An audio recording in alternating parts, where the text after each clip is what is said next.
বাংলাদেশ পাকিস্তান পররাষ্ট্রমন্ত্রী পর্যায়ের দ্বিপক্ষীয় বৈঠকে একটি চুক্তি ও 5টি সমঝোতা স্মারক স্বাক্ষর হয়েছে।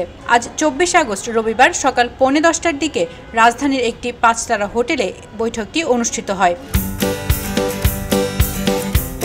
এতে পররাষ্ট্র উপদেষ্টা তৌহিদ হোসেন, নিরাপত্তা উপদেষ্টা খলিলুর রহমান, পররাষ্ট্র সচিব আসাদ আল সিয়াম সহ পররাষ্ট্র মন্ত্রণালয়ের ঊর্ধ্বতন কর্মকর্তারা অংশ নেন।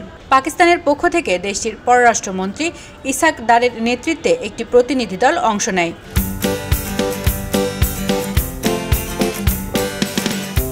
সই হওয়া চুক্তি ও সমঝোতা স্মারকের মধ্যে রয়েছে দুই দেশের সরকারি ও কূটনৈতিক পাসপোর্টধারীদের ভিসা বিলোপ, বাণিজ্য বিষয়ক জয়েন্ট ওয়ার্কিং গ্রুপ গঠনের মতো বিষয়গুলো।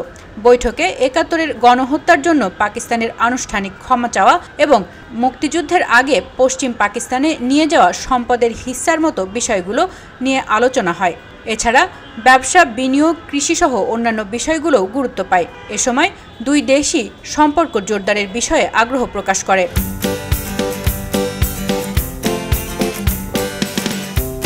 বিকেলে অন্তর্বর্তী সরকারের প্রধান উপদেষ্টা ডক্টর মোহাম্মদ ইউনূসের সঙ্গে সৌজন্য সাক্ষাৎ করবেন ইসাক দার। 2 দিনের সফরে শনিবার ঢাকায় এসেছেন পাকিস্তানের এই পররাষ্ট্রমন্ত্রী।